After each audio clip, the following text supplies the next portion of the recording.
Hello, everybody, and welcome back to The Scoop on K-State, a show about stories and stakeholders during the K-State journey to become a next-gen land grant. I'm your host, Adam Walker, President and CEO of the K-State Alumni Association, and I'm excited for our second podcast episode today. K-State is going through a season of change as we begin to implement a new strategic plan, and as a land grant institution, we always have a focus on creating educational opportunities to improve lives and the economy in Kansas. However, our stakeholder needs to look a little bit different now than it did back in 1863. I think we know that. Mm-hmm. And as we become the next gen land grant, we will focus on meeting the challenging needs of students, employers, and the community. And today we're going to focus on the first of those, students. So we're delighted to welcome Thomas Lane, Vice President of and Dean of Students. Thomas is leading the effort to create an impactful, unmatched student experience at K-State and continue to serve our diverse student population. So welcome, Thomas. I am honored to be here with you this morning. And the second guest, that is quite the honor. Thank you. It is. Very much. Yeah. So let's kick it off. I had a tremendous student experience here at K-State. So let's talk about that. We consistently receive high rankings related to student experience. Of course, Princeton Review ranks us second. Yep. Students that love their university, and fourth in student happiness. What do you attribute this to? Well, I think I attribute it to several factors. And I think one thing that we I think need to recognize and remember is we stand on the shoulders of folks that have had a student-first philosophy for many, many years, certainly during your K-State student experience and before that. Folks like Chet Peters, folks like Dr. Pat Bosco, who've had that student-first philosophy. And so it has been great over these past 5 years that I've been serving as vice president to build from that philosophy. And I think beyond my division of academic success and student affairs, it takes truly a university effort, I think, to get those kind of results that we see in the Princeton Review. So, for example, it takes a strong, caring faculty and staff who are looking out for students' interested in their success. It takes a great community, like the community of Manhattan, who embrace our students. Great town and gown relationship. Great town and gown. And we actually rank very high in our town and gown relationships in the Princeton Review consistently. I think it takes a great student body who's enthusiastic, proud to be K-Staters, proud to be purple. And I think all of those working together to really create what I call a fabric of care that support our students, that our students know that they're cared for. And I think that's been, the significant factors in those kinds of results. Yeah, it's such a great unmatched student experience. Of course, a little biased here, but me too. Yeah, when you see the students and how much fun, I mean, that's part of the, going back to the games and just enjoying that atmosphere. It's the students that create that atmosphere on campus. Oh yeah. So it's just tremendous. So let's talk a little bit more about that. As K-State moves forward as a next gen land grant university, student life went through a major, kind of restructuring, if you will. So in your department, why don't you talk a little bit about how that change impacted the work you do with students? Yeah, sure. So we were the Division of Student Life for many, many years. This past fall, we went through a pretty significant organizational restructuring where we took the Office of Student Success, which resided within Academic Affairs, Student Life, which resided underneath the Division of Student Life, and we brought those two divisions together because we know that for our students, they don't see a difference between Academic Affairs, Student Affairs. There's lots of different student touch points that occur within those areas, and so this was an opportunity for us to work closely together in a more holistic way to serve student needs and to make sure that student success is at top of mind. So it's been a real exciting transformation of our division. We have, for example, now we're doing work in the space of where students live, where students are academically advised, where they're getting support both inside and outside the classroom, support for their well-being, and our division, our staff within the division are working synergistically together to make sure that student success is of top focus. And so it's been an exciting several months right now. Yeah. You think about the student experience, when they get on campus, everything from enrollment to, academic advising, well-being, it really stretches across all faculty and staff. And so it's really important for your office, especially, to be integrated across campus. Very much so. Yep. I mean, you think about the student life cycle, there's lots of different touch points that the student has with the university. And so if we're talking together and being really intentional about that experience, amazing things can happen. Yeah. So student well-being, has been a consistent focus throughout your time. And our students are, how are they doing? What supports they have in place? Why don't you talk a little bit about that? Because that's been a big focus, especially over your time here and just recently. Yeah. I mean, our students, first off, our students are amazingly resilient. I just, time and time again, I see our students rise to challenges that might be in their way or barriers that might be in their way for their success. And I'm amazed continually by the resiliency shown by our students. But certainly, and this is not a K-State, it's not unique to K-State, but certainly we see increased levels of stress, depression, anxiety within the student body. Again, that's not unique to K-State. So it's really important for us to make sure that our students know where they can get support, where they're facing barriers. And that's, once again, kind of talking about that fabric of care that I think we try to build at K-State. We have lots of different supportive resources that range from our counseling center, for example, that's located within Lafine. But beyond the walls of the counseling center, we also offer 24/7 telehealth support for our students through a program called TELUS Health, where on their iPhone they can access counseling services 24/7, never have to step within counseling services between that 9 to 5 area. We can provide support to them all throughout the day and all throughout the evening. So that's one example. And I want to also make sure that folks know that we were able to provide that through the generous support of K-Staters across the nation and the world. That we had an all-in campaign that focused on college student mental health, and the dollars that we were able to raise during that campaign through the generosity of K-State alums, that allowed us to provide that particular service to our students. That's incredible. But it goes beyond counseling services. We have, for example, our Office of Student Support and Accountability that is located in Holton Hall. So our students who are facing any kind of personal barrier or academic barrier, they know that there's a place that they can go to get advocacy and support.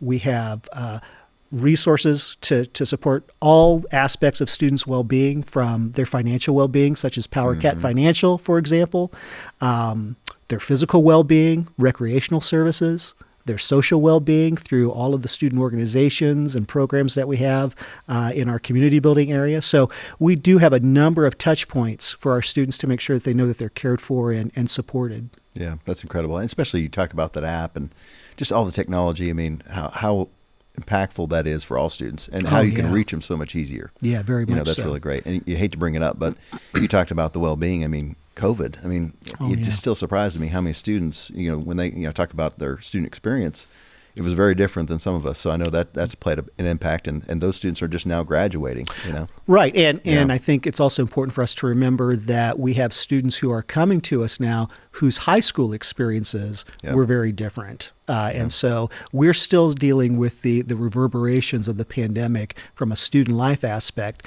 And in terms of how do we encourage students to engage with one another? There's a lot of time in their student journey where they weren't connecting necessarily with others, and kind of that face-to-face connection, right? That's really important. And so how are we providing opportunities for that to occur? I'll give you an example. We just had a great successful event where our University Program Council did a concert in the Student Union Courtyard last Friday night.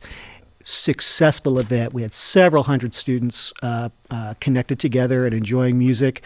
It was great to see. Those are the kind of moments where I say that's a great K-State experience that's happening right now. Yeah, you got a great job. You get to interact with students. I've got the best job on campus. Now, President Linton would argue with me on that, but I do believe I have the best job on campus. I got to say in that too. We can argue between. That's right. We have to arm wrestle here or something. Yeah. So what initiatives do you see moving forward, maybe this next academic year, maybe to help better support K-State students and also help move our strategic plan forward? Yeah, so the Next Gen Strategic Plan really calls out that we need to be providing our students a unique, impactful student experience. And certainly one of the areas that we're paying really close attention to is the advising experience for our students in the academic advising space. So I'm really excited that we are going to be standing up next fall an exploratory transitions advising center. And so this is for the student who may not be quite certain what academic academic major they're going to pursue yet. Maybe they're thinking about changing a major. And so there's going to be a place where they can go to where they can work with an advisor who's really knowledgeable about all of the different programs that we have at K-State, but also connecting that with career exploration resources that our Career Center provides.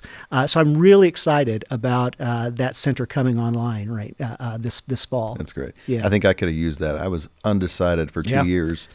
And eventually it came to me in my sophomore year, like, you got to pick a major. Yeah. It's like, what do you mean? I can I just stay open option? Yep. I was a marketing major for about, I think, 20 minutes. And then I could have really used the transition center piece. Yeah. And I think, stat, and you probably know better than anybody, most students change their major more than once. I think 60% or more. Very much so. Yeah. Yep. So it's okay to be undecided, change your major. It is. And we're really kind of moving away from that undecided language and moving towards this exploratory. We want to give you some space to explore by also making sure that you're making the progress for that degree in 4 years. Yeah, it's absolutely important. So maybe talk about how can our alumni and friends help support this important work? Oh, gosh. I'm so blessed and thankful for the K-State alumni that we have. They are so engaged with our students.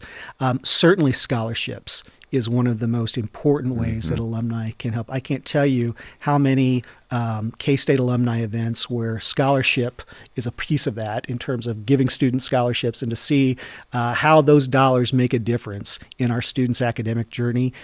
It's amazing. So thank you so much to our alums for the support that they provide, and please continue to do so.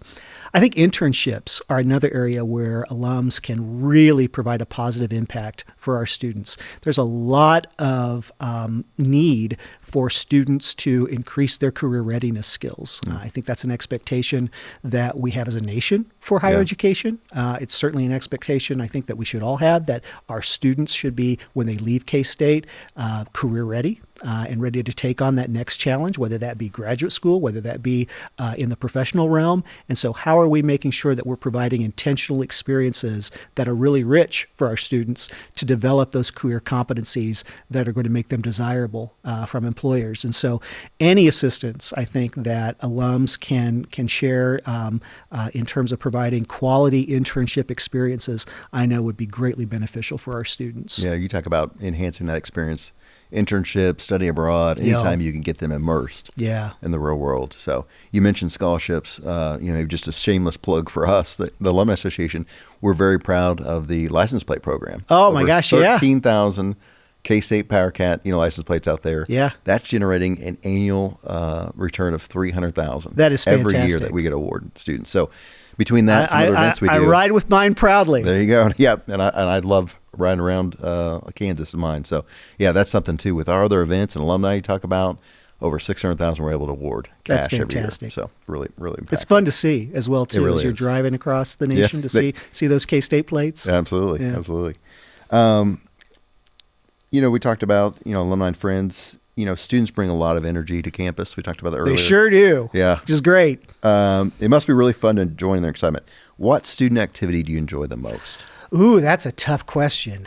Can I give you a couple? Sure. Okay, so we'll let you off the hook. Thank you. Okay. Yeah. I love Welcome Week.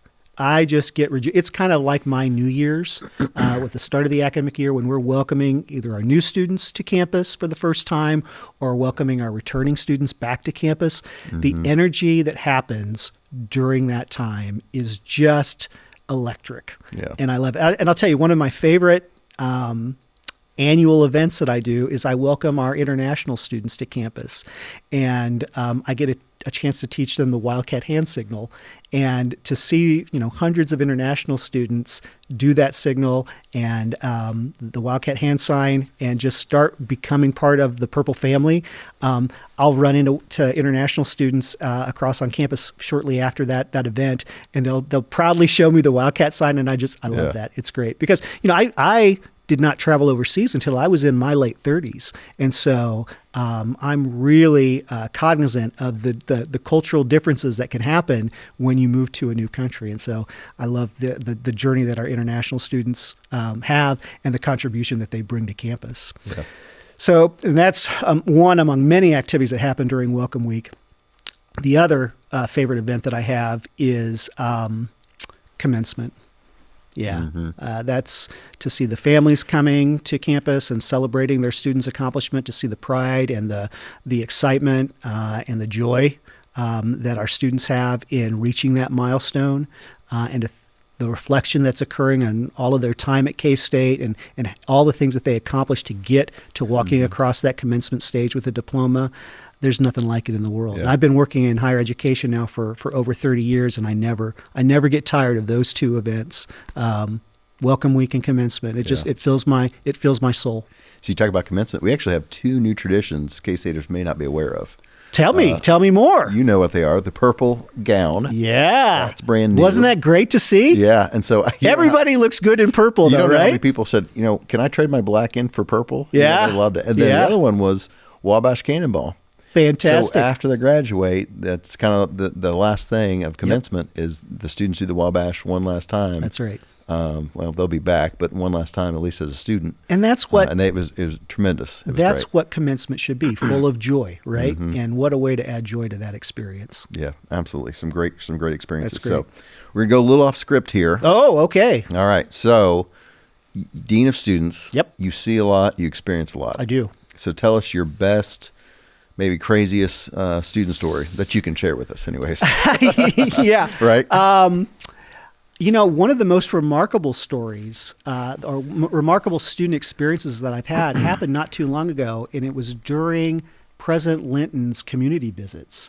And so, President Linton has gone around the state of Kansas to a number of different communities, having discussions about how K-State can be a good partner with our communities and learning about community needs. And so there was a community event that was happening in Southwest Kansas. And one of our student leaders who was part of that event offered to fly me to Southwest Kansas. Wow. That was great. Yeah. Really? And so, yeah. And you took him up on it. I did. And I wouldn't say I'm necessarily a nervous flyer, but I'm a superstitious flyer. And so I didn't realize that I was going to be in the cockpit with our student pilot. And now he did a fantastic job. 4-seater, 2-seater? It was about a six-seater plane. Yep. Yeah. And so did a fantastic job. But we put headphones on. And he said, I'm gonna put some music on, put a playlist on. I think he called it like a mellow playlist. So the first song, as we're taking off, John Denver plays. Now, I love John Denver, but John Denver died in a plane crash, right? Okay. That's exactly what I was thinking. So I'm starting to get nervous, right? Okay. Yeah. So then we're flying up and we're getting ready to land, and who plays next is Jim Croce. With I Got a Name. And it took every bit of restraint that I had when we landed to not turn to the student and say, if I heard Buddy Holly come on, I was going to parachute out of this plane. You're like, you might want to change your playlist exactly. up a little bit. But, right? well, it was a fantastic experience. How about that? Yeah. So I just got back from Southwest Kansas, and I think I could have used the plane. Yeah. That would have been nice. You had a wonderful visit to Southwest Kansas, I saw. We did. I got to take the lavender Jeep out there and got some eyeballs, and it was a great experience. I have real car envy for you right now. I think a lot do. Yeah. But the thing is, I can't go anywhere, right? Can't without being spotted, which is a good thing. That is for sure. Keeps You me need to be trouble. on your best behavior. Absolutely. So, as you know, this podcast is called The Scoop on K-State. Uh-huh. Right? So, the tradition is we get to share a scoop of Call Hall ice cream. Uh-huh. So, I think I know what you selected. Yes, I bet you But did. tell us what you selected for How us could I select today. anything else but Purple Pride? Yeah. Yeah. Best flavor on campus, best color on campus. Yep. I'll tell you, the first time I had it, I was a little leery. Blueberry ice cream. Dr. Bosco bought it for me. Mm-hmm. And I was like, I don't know about this.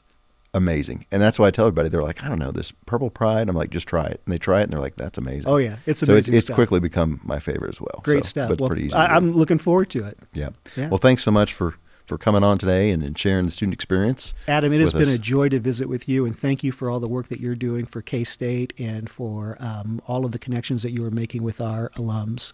I think you've got a wonderful position, and it's exciting to see you in this role. Maybe we'll do a role reversal someday. Hey, we can do How a about job that? switch. Yeah, we'll do that for I a day. love it. I It'll be love that fun. idea. Yeah. So appreciate it. Thanks for being here. Thank you. Yep. This has been The Scoop on K-State with Thomas Lane. I hope you'll join us for our next episode. We'll take a look at the exciting research happening here at K-State. I'm Adam Walker, President and CEO of the K-State Alumni Association, and thanks for listening to our show. Be sure to share this podcast with other K-Staters and select that follow button on your podcast app so you'll never miss another episode. As always, the K-State Alumni Association is your connection to campus. Thanks for watching or listening. Go Cats.